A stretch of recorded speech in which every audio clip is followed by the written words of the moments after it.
माझा आवाज येतोय का? Yes sir. हम्म. काल आपण कुठं आलेलो?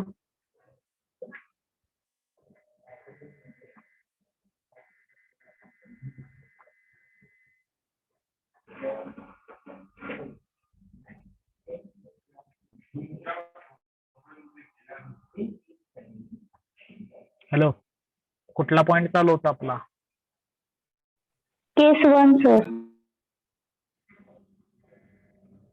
केस 1. ठीक आहे.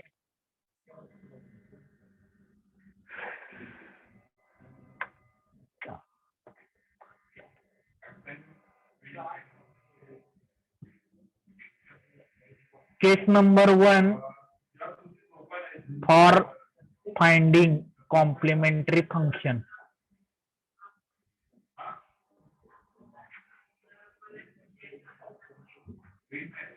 If roots are real and different, बरोबर ना? हो सर. Yes sir. हा. मग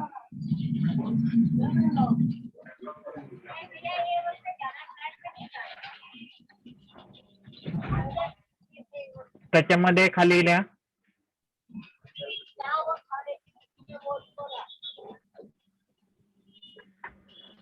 खाली काय लाईन लिहिलेली नाही ना? नाही सर. लिहा खाली.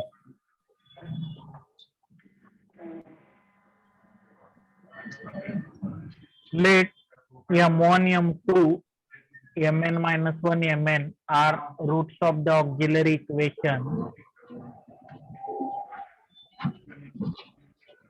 if roots are real and distinct, then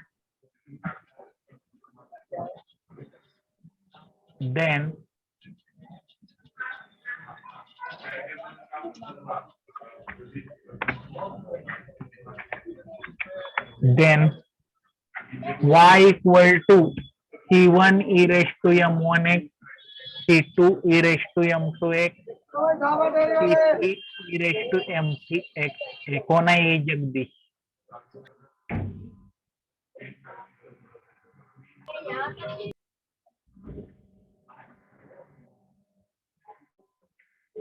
शिकवताना तरी शांत आहे काय की?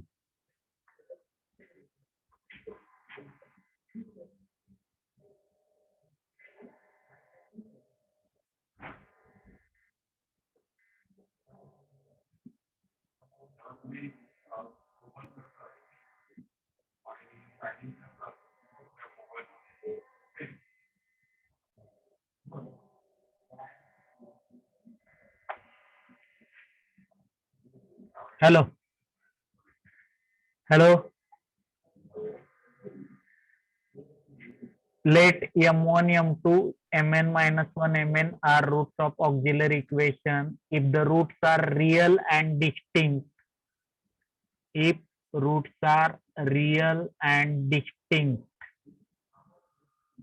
Distinct किंवा different म्हटलं जातं त्याला. Then y is equal to, इथं y ने म्हणण्याच्या ऐवजी cf म्हणा बघा. cf म्हणा.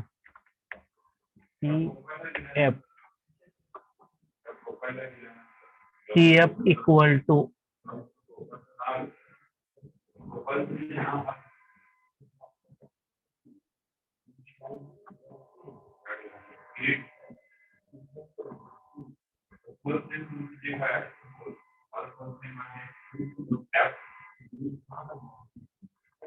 CF equal to C1 e raised to m1x plus C2 e raised to m2x plus up to Cn e raised to mnx.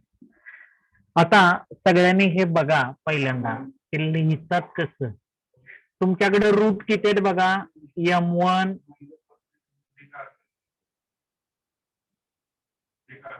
m1 m2 mn -1 mn पर्यंत route आहेत. बरोबर आहे का? Hello hello. Yes sir. त्यातला पहिला मी consider केला m1. ह्या m1 ला एक्स नी मल्टिप्लाय करायचं. काय आलं? M1 x. बरोबर आहे का?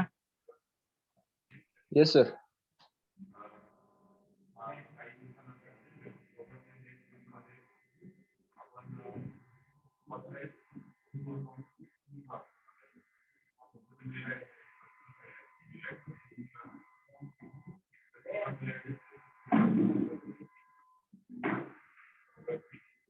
हा M1 एक्स आहे.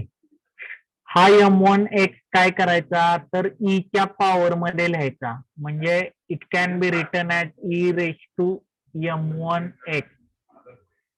लक्षात येते का? हॅलो, Yes, हे sir. तुम्हाला कशामध्ये लिहावं लागेल? पहिल्यांदा M1 ला एक्स नी मल्टिप्लाय करायचं. M1 इंटू एक्स आणि तो E च्या पॉवर मध्ये लिहायचा. तसंच M2 ला एक्स नी मल्टिप्लाय करायचं, तो E च्या पॉवर मध्ये लिहायचा. Mn-1 ला एक्स न मल्टिप्लाय करा आणि नंतर तो पुन्हा E च्या पॉवर मध्ये लिहा. Mn x, write it in power of E. एकदा पॉवर मध्ये लिहिले की प्रत्येक वेगळ्या रूट साठी एक वेगळा कॉन्स्टंट द्या किंवा प्रत्येक रूट साठी एक कॉन्स्टंट आला पाहिजे. लक्षात आलं? Hello hello Yes, sir. Hello बोला ना. हा, Yes, आता sir. फॉर एक्झाम्पल बघा, सपोज तुम्हाला ऑक्झिलरी इक्वेशन असं दिलेलं असेल.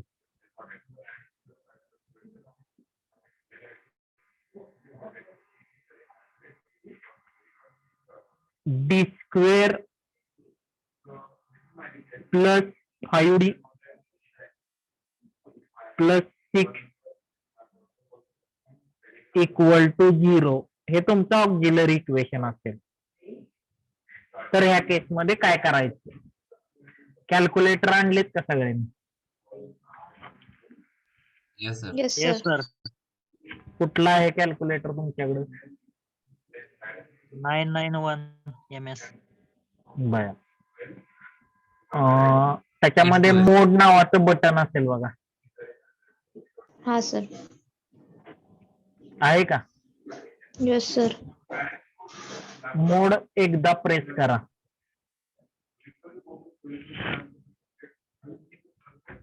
काय आलं?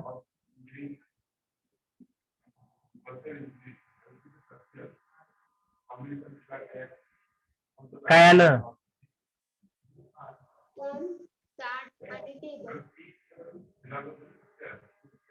आवाज ऐकू आला नाही मला, परत एकदा रिपीट करतो.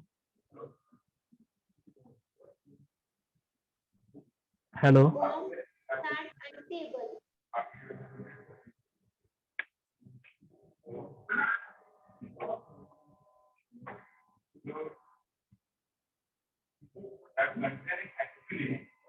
बाळानो, दुसऱ्या कोणीतरी सांगा काय आलं? कॉम्प आणि कॉम्प्लेक्स. कॉम्प आणि कॉम्प्लेक्स. ठीक आहे. कॉम्प आणि कॉम्प्लेक्स. अजून एकदा मोड प्रेस करा.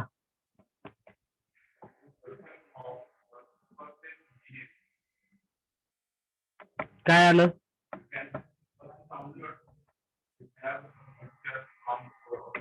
SDREG base. SDREG आणि बेस. अजून एकदा प्रेस करा.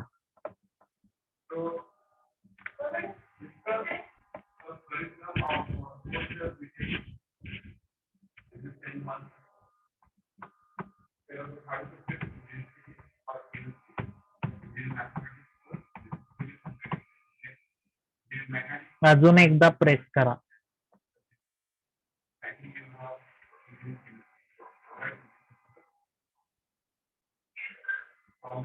हॅलो, इक्वेशन आलंय सर. काय काय आलंय सांगा तिथं. इक्वेशन मॅट विच EQN च्या खाली काय आहे ऑप्शन 1 आहे का? हो सर. हा 1 प्रेस करा. काय आलं? अननोन. अननोन असं आलं असेल. इकडं 2 असेल आणि इकडं 3 असेल. बरोबर आहे का? हा सर. हा. आता 1 मिनिट थांबा. त्याच्यामध्ये असं एक बटन आहे बघा कॅल्क्युलेटर मध्ये मोठं. आहे का?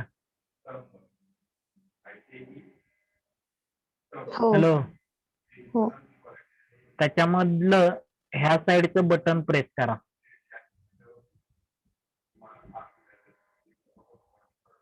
आता काय आलं? डिग्री. डिग्री आली. बरोबर आहे का? हा सर. सिंगल इक्वेशन असतंय ते लक्षात ठेवायचं. अननोन अननोन म्हणजे आपल्याला ते सायमल्टेनियस इक्वेशन दिलेले असतात ना, 2 किंवा 3 इक्वेशन दिलेले असतात बघा, ते अननोन मधलं झालं.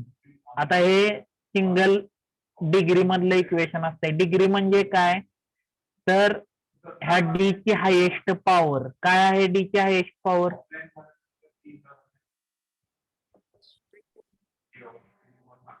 टू. डी ची हायेस्ट पॉवर किती आहे? 2. मग कॅल्क्युलेटर मधलं 2 बटन प्रेस करायचं. काय आलं?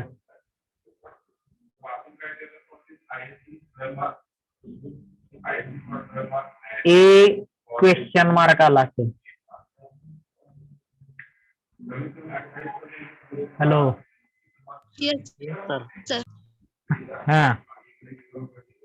आता ए म्हणजे काय बघा, तर हा जो हायेस्ट आहे ह्याचा कोएफिशियंट म्हणजे ह्याच्या बरोबरची व्हॅल्यू. ह्या डी स्क्वेअर बरोबर कुठली व्हॅल्यू दिसते का?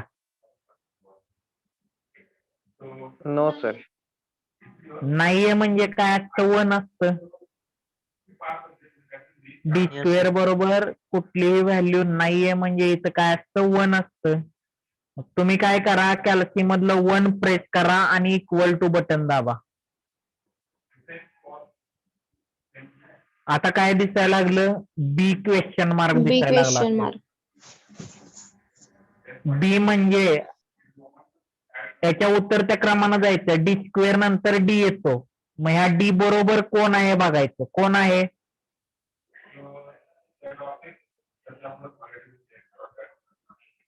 डी बरोबर कोण आहे? +5. हा +5. मग 5 प्रेस करा आणि इक्वल टू बटन दाबा. आता सी विचारला असेल त्यांना. हा सी विचारला. हा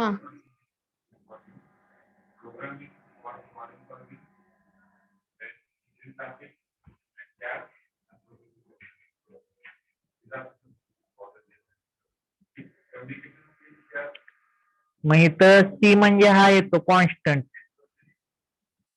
सी इक्वल टू, आता सी क्वेश्चन मार्क असेल 6 दाबा आणि इक्वल टू प्रेस करा. काय आलं रे? x1 is equal to -2. x1 equal to -2. खाली -2 आला असेल म्हणजे हे असं येतं बघा. इथं x1 म्हणजे डी आहे तुमचा. D equal to -2 comma. आता काय करा, पुन्हा हे बटन दाबा साईडचं.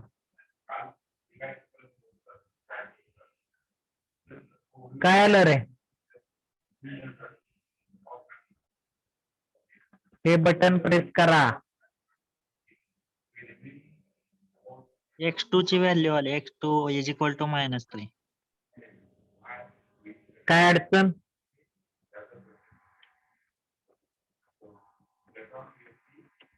काय अडचण? हॅलो. नाही सर. आता एकदा व्हॅल्यू निघाल्या की वरचे फॅक्टर लिहिणं काय अवघड नसतंय. काय करायचं, डी लिहायचा. इथं जर +2 असेल तर वर -2 घ्यायचं, -2 असेल तर +2 घ्यायचं. मग काय येणार सांगा, d + 2 d + 3 = 0. काय अडचण आहे लिहायला?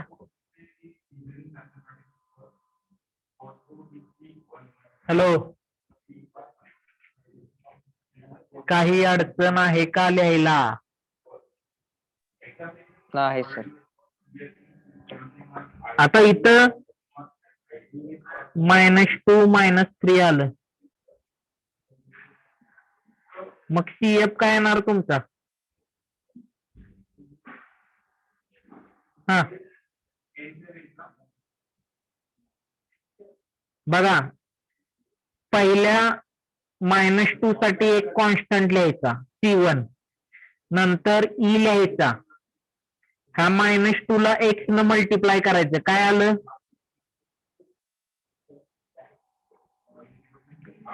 -2x आलं. बरोबर आहे का? हॅलो, हा सर.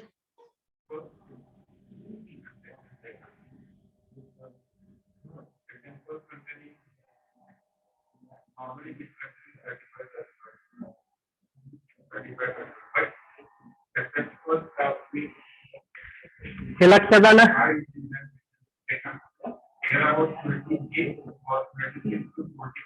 हॅलो, हे कळलं का? हो सर. तसंच दुसऱ्या कॉन्स्टंट साठी दुसरा कॉन्स्टंट आहे -3. त्या -3 साठी दुसरा कॉन्स्टंट द्यायचा C2, E लिहायचा आणि पॉवर मध्ये लिहायचं -3x.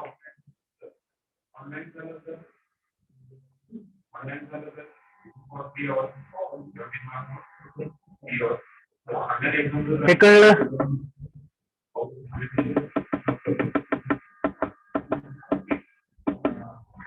समजलं का?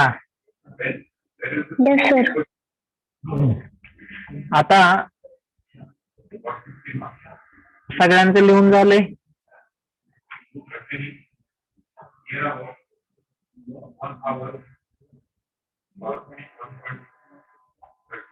कोणाला काय अडचण?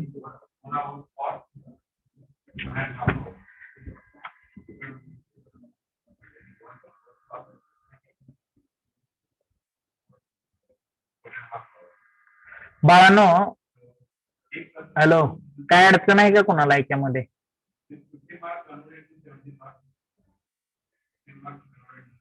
Sir sir. एकदाच रिपीट.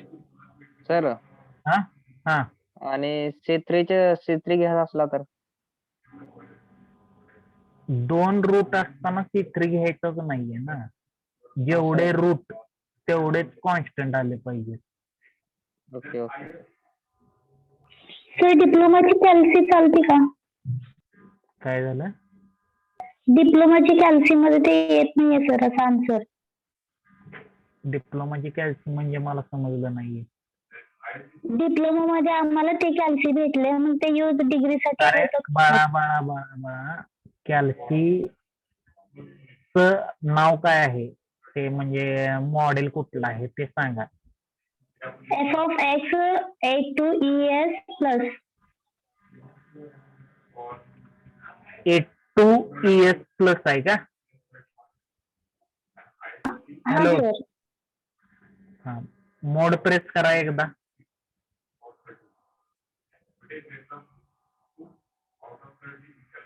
केलंय सर. काय आलं? 1 कॉम 2 स्टॅट आणि 3 टेबल. अजून एकदा प्रेस करा.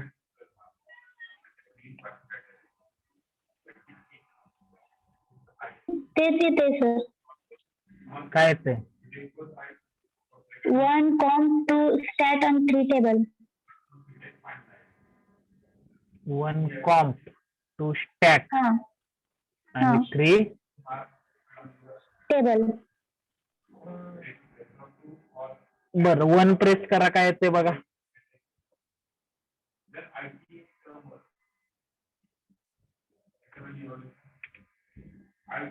काहीच येत आलं? नाहीये सर.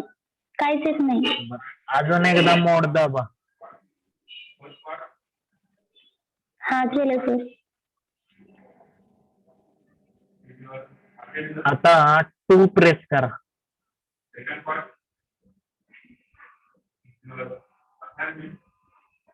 काय आलं? हा सर आले 1 ला VAR आले, 2 ला A हा. प्लस BX आले हा आणि 3 ला मायनस प्लस CX2, 4 ला IN in X आणि 5 ला E raised to X, 6 ला हा. A into B raised to X, 7 ला A into X raised to B, 8 ला हा. 1 of X. बरं. याचा काय उपयोग नाही तुम्हाला. इक्वेशन असं लिहिलेलं आलंय का इक्वेशन वगैरे? नाही सर आलं. तुमचा कॅल्सी घेतल्यानंतर तुम्हाला एक हे दिलेलं असेल बघा. काय असतं ते बुकलेट असतंय बघा एक छोटस. त्याच्यामध्ये तुम्ही चेक करा त्याच्यामध्ये इक्वेशन सॉल्व्ह करता येतात का, किंवा कॉलेजवर येऊन भेट घ्या. कारण मी आता मला जे मॉडेल माहित आहे त्याचं मी तुम्हाला सांगितलं डिस्क्रिप्शन. Okay sir. समोर आल्याशिवाय सांगू शकत नाही. ठीक आहे. असं ज्यांना डायरेक्टली सोडवायचं आहे, ज्यांच्याकडे अवेलेबिलिटी नाही, अशांनी काल सांगितलेलंच की 6 चे फॅक्टर पाडा. काय पडतात? 2 आणि 3. मिडलचं साइन काय आहे तुमचं? प्लस आहे. +2 म्हणजे D+2 आणि D+3. कळतंय का? हॅलो, लक्षात येतंय का? Yes sir. हा. आता हे सगळ्यांचं झालंय असं समजतो मी. सपोज इथं D² - 5D + 6 असेल. आता काढा रूट.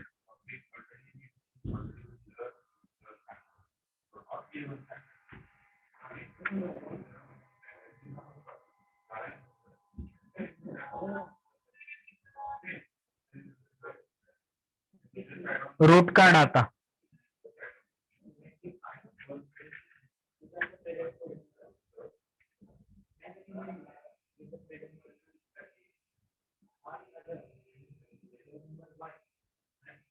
Hello,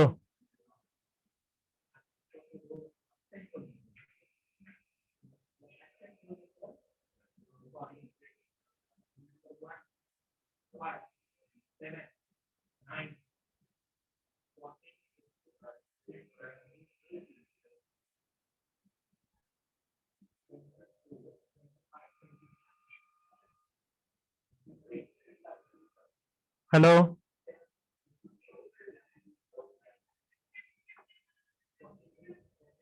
hello बाळानो.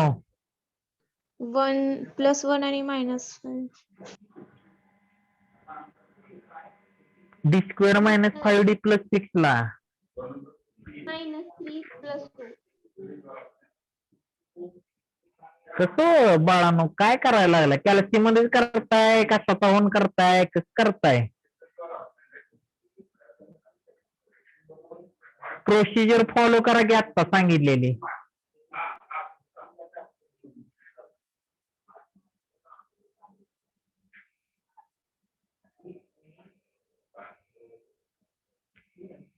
येईल D-2 आणि D+3 असं आलं पाहिजे. बघा आलंय का? 2 आणि 3 येत आहे हो कॅल्सी सर, मध्ये. 2 आणि 3 आलंय. बरोबर आहे ना? कॅल्सी मध्ये 2 आणि 3 येईल म्हणजे इथं D-2 D-3 लिहावं लागेल. इथं e⁻²8 e⁻3x C1 e⁻²8 C2 e raised to 3x. हे कळतंय का?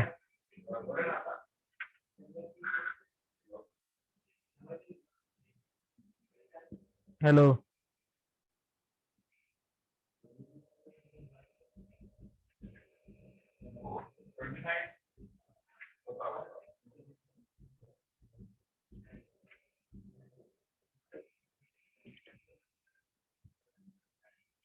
हॅलो बाळानो.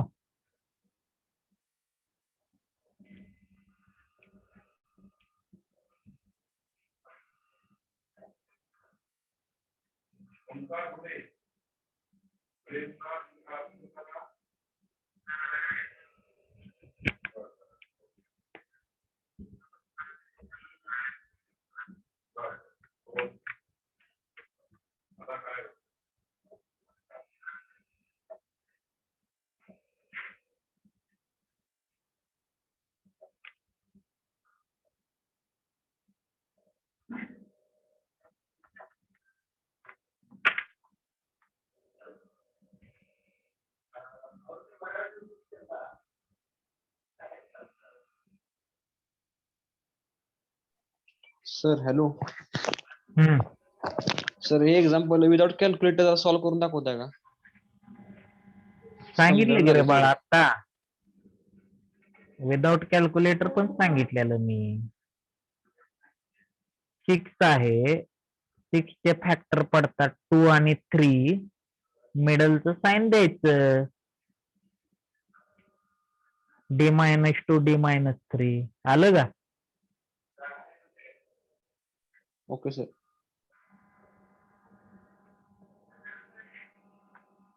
कॅल्क्युलेटर मी तुम्हाला ह्याच्यासाठी सांगितलं, मला सोपं जाण्यासाठी नाही, तुमची क्लिअरिटी अॅक्युरेसी जास्त यावीत म्हणून. गैरसमज करून घेऊ नका कोणी. काय जणांना वाटायचं सरला येत नाही बहुतेक म्हणून म्हटलं.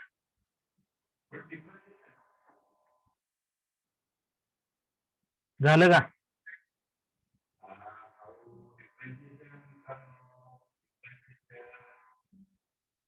हॅलो, झालं का?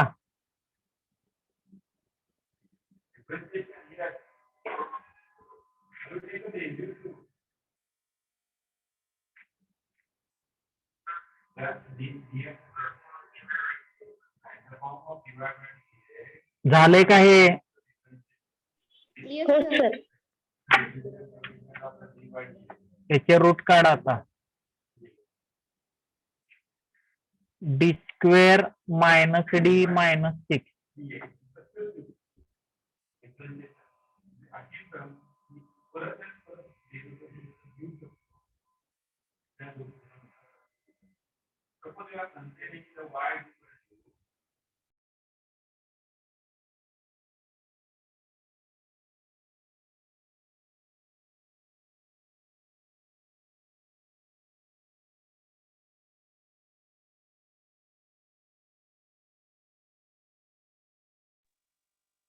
थ्री आणि -2 सर.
काय आलं रे रूट?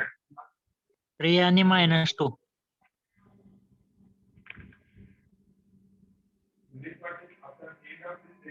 सिक्स आहे. 6 चे फॅक्टर पडतात -6 चे फॅक्टर पडतात 2 आणि 3. मिडलचं साइन चेक करायचं. मिडलचं साइन काय आहे इथं? मायनस आहे. -d बरोबर का? हॅलो, हो सर. मिडलला साइन आहे मायनस, त्यामुळं मोठ्याला मायनस करायचं आणि लहान आहे त्याला प्लस करायचं. ह्या दोन्हीची मल्टिप्लिकेशन -6 आली पाहिजे. येते का? हो सर. म्हणजे तुम्हाला इथे काय करावं लागेल? d+2 d -3 -2 3 येत आहे. काय अडचण? नाही सर. ठीक आहे.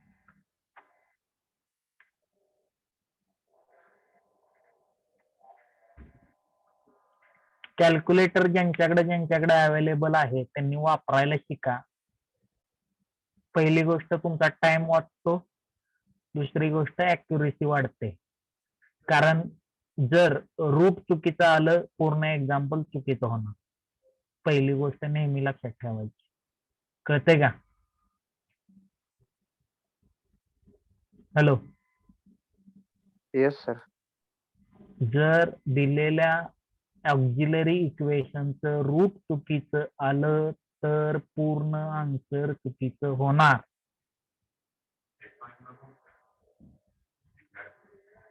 आणि प्रत्येक गोष्टीतच कॅल्क्युलेटर वापरावा लागतो अशातला भाग नाही. आता पुढचे कॉम्प्लेक्सचे जे एक्झाम्पल आहेत ते कॅल्सीवर सॉल्व्ह होतच नाही. तिथं तुम्हाला काही होतात पण त्याला इफेक्टिव्ह वापरावा लागतो कॅल्क्युलेटर. जे तेवढ्या इफेक्टिव्ह प्रणे वापरतात त्यांना ते वापरता येतं. त्याच्यामध्ये काय ते विषय येत नाही. तेवढी ऍक्युरेसी, तेवढं इफेक्टिव्हनेस तुम्ही जर आणला तुमच्यामध्ये तर तुम्हाला हार्डली अर्ध्या मिनिटामध्ये तुम्हाला रूट वगैरे काढून होतं. जास्त लक्षात ठेवायची हे करायची गरज पडत नाही. असो, मी सगळे काय सांगून ठेवत असतो. इथं प्लस करा आणि सोडवा. d² + d - 6 काय ते सांगा मला.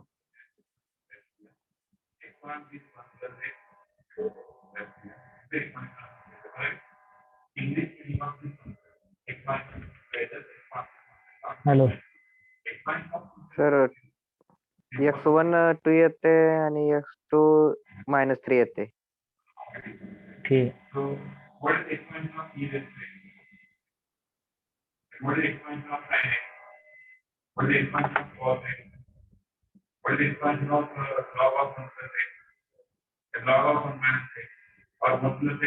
-3 येते ते.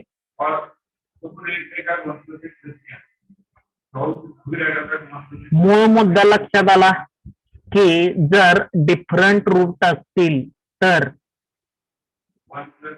रूटला x नी मल्टिप्लाय करा, e च्या पॉवर मध्ये लिहा आणि प्रत्येक वेगळ्या रूट साठी एक कॉन्स्टंट द्या. क्लिअर? Yes sir. लक्षात येतंय का? आणि मी हे जे तुम्हाला एक्झाम्पल घेतोय हे कधी ना कधीतरी कुठं ना कुठेतरी ऑक्झिलरी इक्वेशन तुम्हाला येऊन जातील. त्यामुळे तिथं एक्झाम्पल सोडवताना पण तुम्हाला अजून सोपं जाते. एकदा हाताखालने गेलेले रूट लक्षात राहतात. जरी नाही राहिले कसे सोडवायचे सांगितलेले. असो, हे झालं.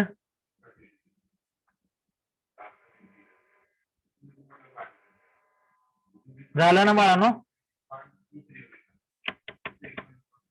हो सर झालं. रिअल आणि डिस्टिंक्ट रूट मध्ये कोणाला काय अडचण आहे?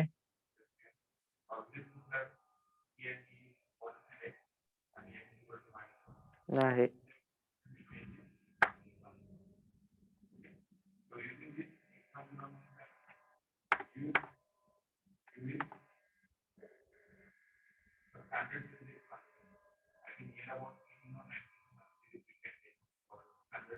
सेकंड घ्या. Case number second. Case number second.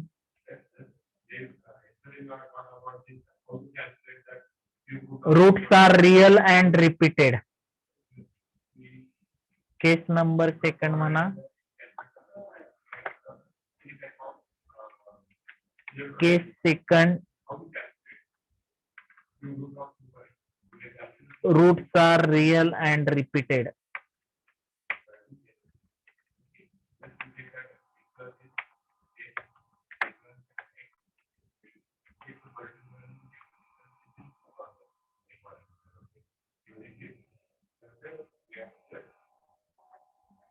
Roots are real and repeated.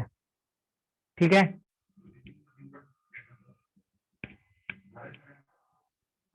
Hello.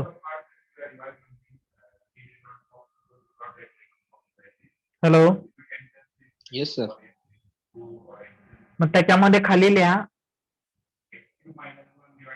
Late m1 m2 up to mn are roots of the auxiliary equation. Are roots of the auxiliary equation.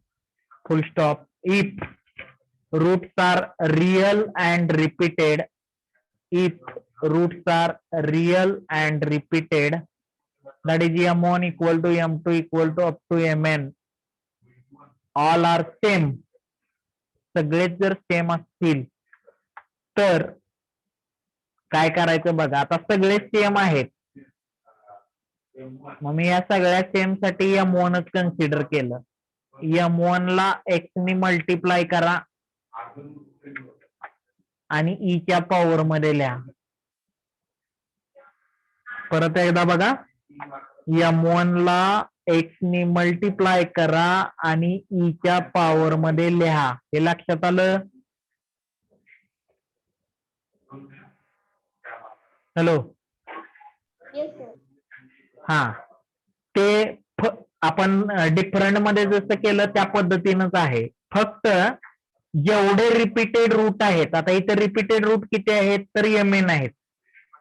जेवढे repeated route आहेत तेवढे constant घ्यायचे. पहिला constant as it is लिहायचा C1. दुसऱ्या कॉन्स्टंटला x न multiply करा. तिसऱ्याला x स्क्वेअर न करा. n ला x raise to n minus येईल. बघा इकडे बघा. पहिल्या कॉन्स्टंटला x रेस टू 0 आहे. दुसऱ्या कॉन्स्टंटला x आणि n ला x raise to n minus 1 आलं. हे समजलं. इथं n असताना इथं n मायनस 1 आला पाहिजे. कळते का. हॅलो.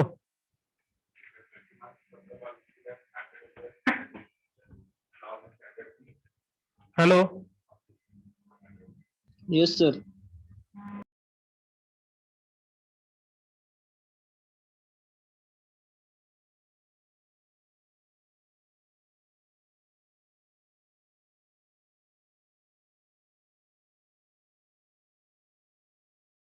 लिहून झाल्यानंतर सांगा.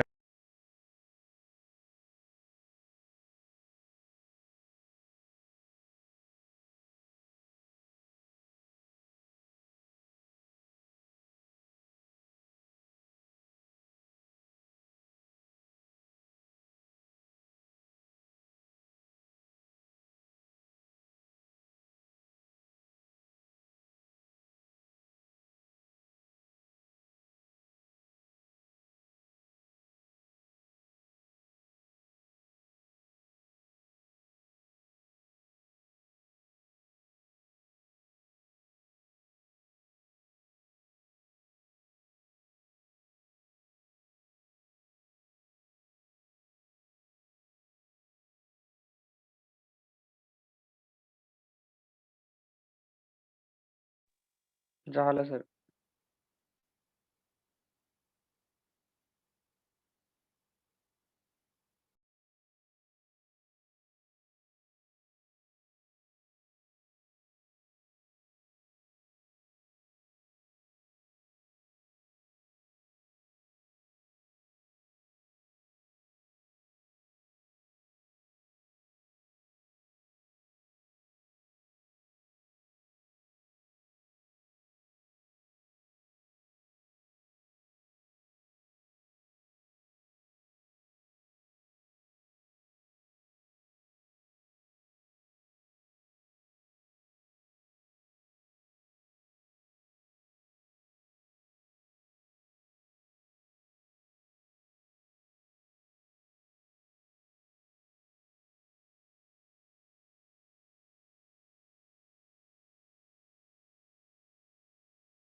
झालं ना रे? झालं sir. For example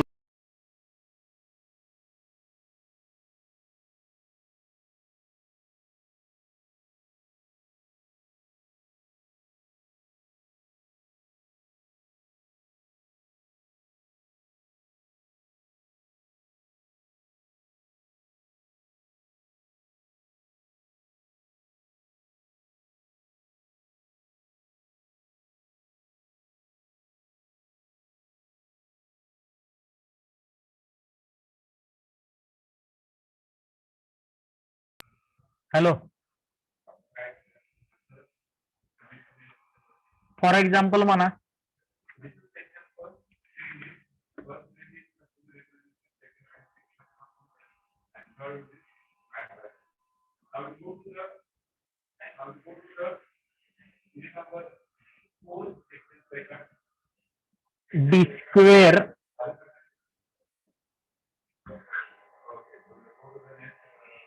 D square plus 4D plus 4 equal to 0.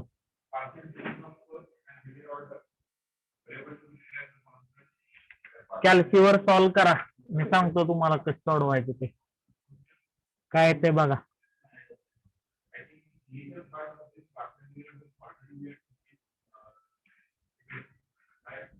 आवाज येतोय?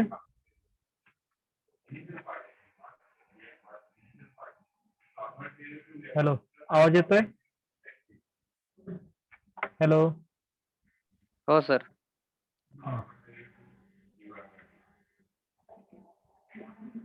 कॅल्सीवर काय ते -2 आणि नाही सॉरी सर, डबल कर. फक्त x1 दाखवत असेल, x1 च्या खाली -2 येत आहे सर. x1 च्या -2. खाली फक्त एकदाच दाखवते ते -2. लक्षात ठेवा. बरोबर आहे का? हा -2 धावते फक्त. जर साइडचं बटन प्रेस केलं तर ते a इक्वल टू 1 दाखवत असेल. हा 1 धावते आता. बरोबर आहे का? हा सर. काही जण गडबडीत लिहितात, वर चेक करायचं x1 आहे का x2 आहे. कळतंय का? बघा, रिपीटेड रूट जिथं असतात ना तिथं व्हॅल्यू कॅल्क्युलेटर एकदाच दाखवतं. म्हणजे x1 जर -2 दिलेला असेल तर समजून जायचं की d 2 वेळा रिपीटेड आहे. मग इथं -2 आलं, याचा अर्थ काय आलं रे? d+2.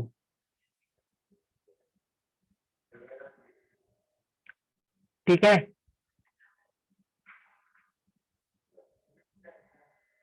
हॅलो. हा सर. मग CF ह्या केस मध्ये रूट किती वेळा रिपीटेड झालेले आहेत? 2 वेळा. 2 वेळा. पहिला कॉन्स्टंट लिहायचा C1, दुसरा C2, त्याला x न मल्टिप्लाय करायचं. आता काही बुक मध्ये हे असं पण लिहिलेलं आहे, C1x प्लस C2. काही फरक पडत नाही. एक कॉन्स्टंट मोकळा, एकाला x न मल्टिप्लाय करायचं. लक्षात येत आहे? Yes sir. कुठल्याही पद्धतीने लिहा, काही अडचण येत नाही. तुम्हाला सगळ्यासाठी मार्क दिले जातात. ई च्या पॉवर मध्ये (-2x)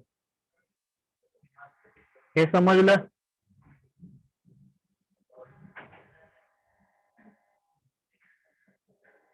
हे समजलं का बाळांनो?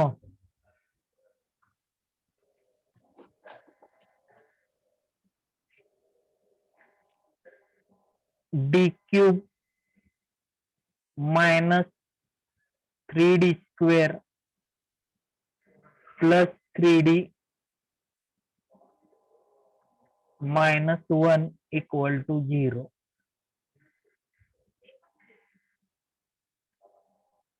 आता कॅल्सी मध्ये काय करा,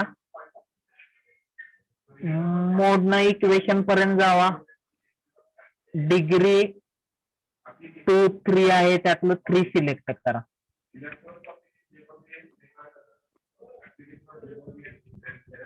थ्री सिलेक्ट करा आणि मग मला सांगा काय येतंय ते. मग मी सांगतो पुढे काय करायचं.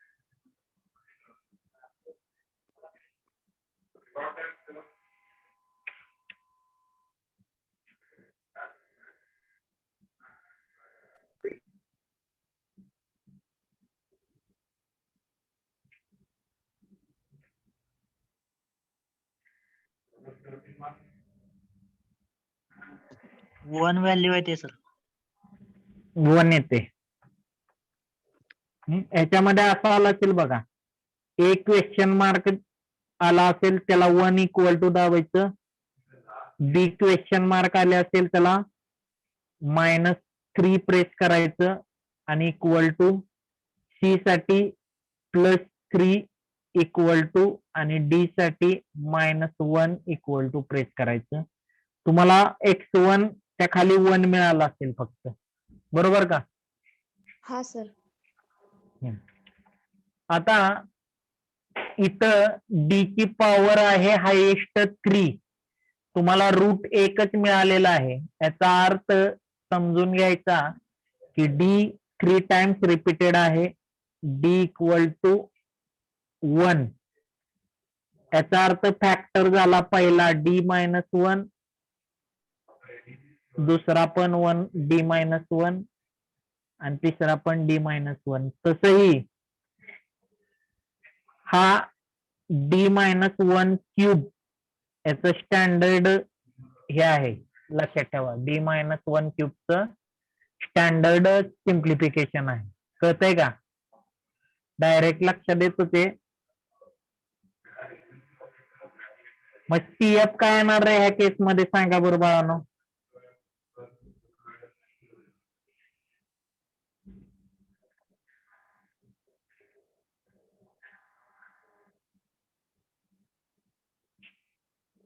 CF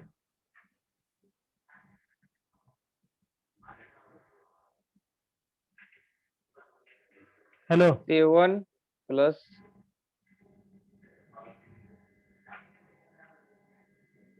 C2x पुढे plus C3 C3x²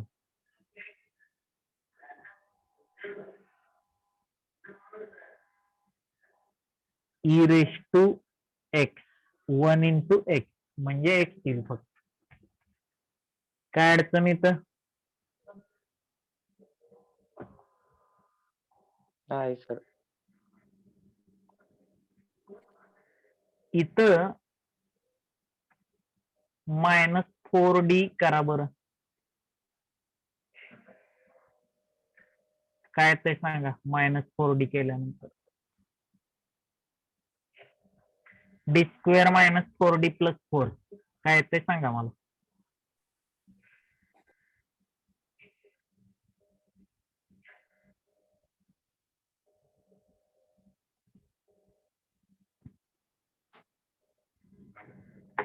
D-2 D-2 चा परफेक्ट स्क्वेअर आहे तो.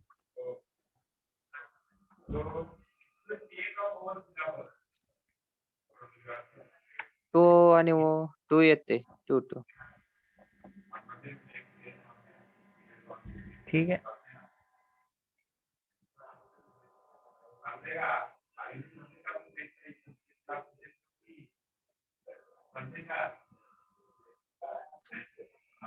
टू येते 2 D² -4D4 + 4.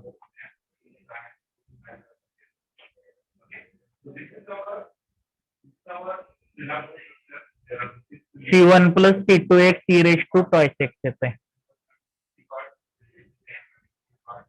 हे कळलं का? हो sir.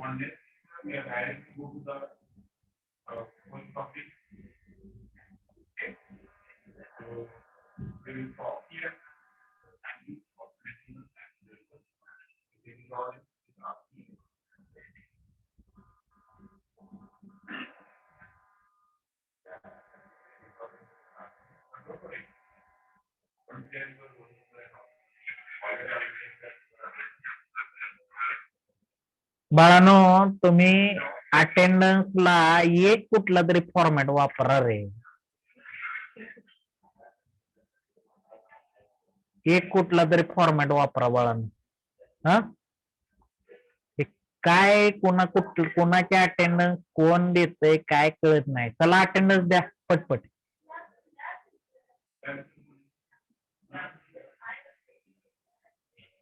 Roll number 1 start.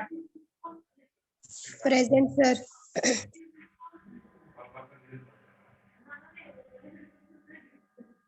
Roll number 2 absent. पुढं 3, 4, 5, 6, 7, 8,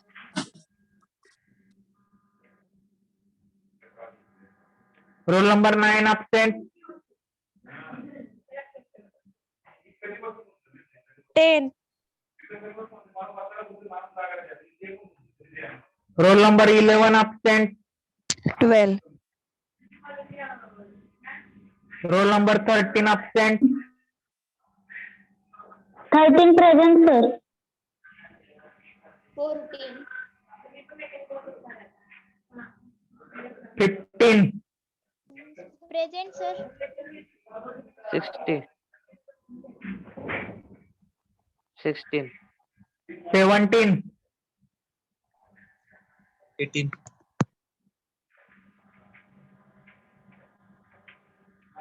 roll number 19 absent.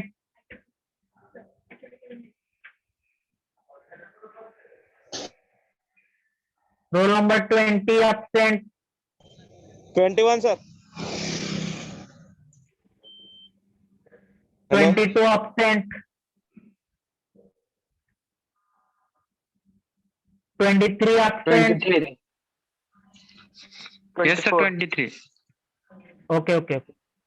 24. Sir, 20 present.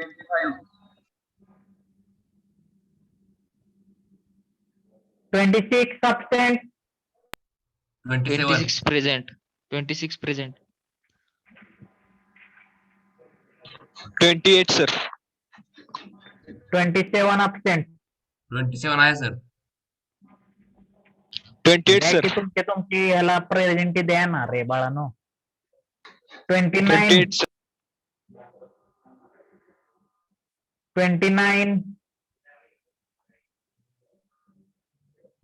31, 30, sir. 31, 32. 33.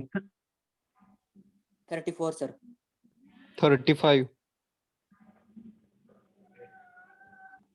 36, 37. 38, sir. तुम्ही सगळ्यांनी सरांनी जो फॉर्मॅट सांगितलेला आहे तो फॉलो करा. हे असं अटेंडन्स तुमची एखादा प्रेझेंट असलं तर अब्सेंट लागून जाईल याच्यामध्ये. तुम्हाला आता अंडरस्कोर वगैरे कसं लिहायचं एकदा फॉर्मॅट दिल्यानंतर हे समजत नाही का बाळांनो? सांगा बरं. तुमचा स्वतःचा लॉस होतोय ना त्याच्यामध्ये.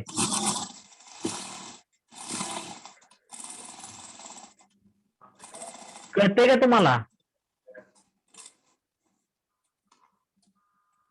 हॅलो, सगळ्यांनी ठरवा. इकडे बघा आता एक मी रोल नंबर 1 मी जसा टाकलेला आहे. रोल नंबर 1, 7, 8 सगळ्यांचा सेम दिसतंय. 12 यांचा बघा यांनी कसा टाकलेला आहे त्या पद्धतीनं करा. मी इथं लिहून दाखवतो तुम्हाला पाहिजे तर. या पद्धतीनं आहे बघा. ई अंडरस्कोर SYB अंडरस्कोर तुमचा रोल नंबर जो काय असेल तो 01. पुन्हा आणखीन एकदा अंडरस्कोर द्यायला सांगितलंय का सरांनी? हा, आणि इथं तुमचं नाव जे काय असेल ते ह्या पद्धतीने करा सगळ्यांचं. म्हणजे परत अडचण येणार नाही. एकदाच करायचं. काय करायचं माहितीये का, डिस्प्ले नेम मध्ये जावा तुमच्या झूम बंद केल्यानंतर डिस्प्ले नेम मध्ये जा आणि ह्या पद्धतीने चेंज करून घ्या प्रत्येकानं. ठीक आहे, करू बंद.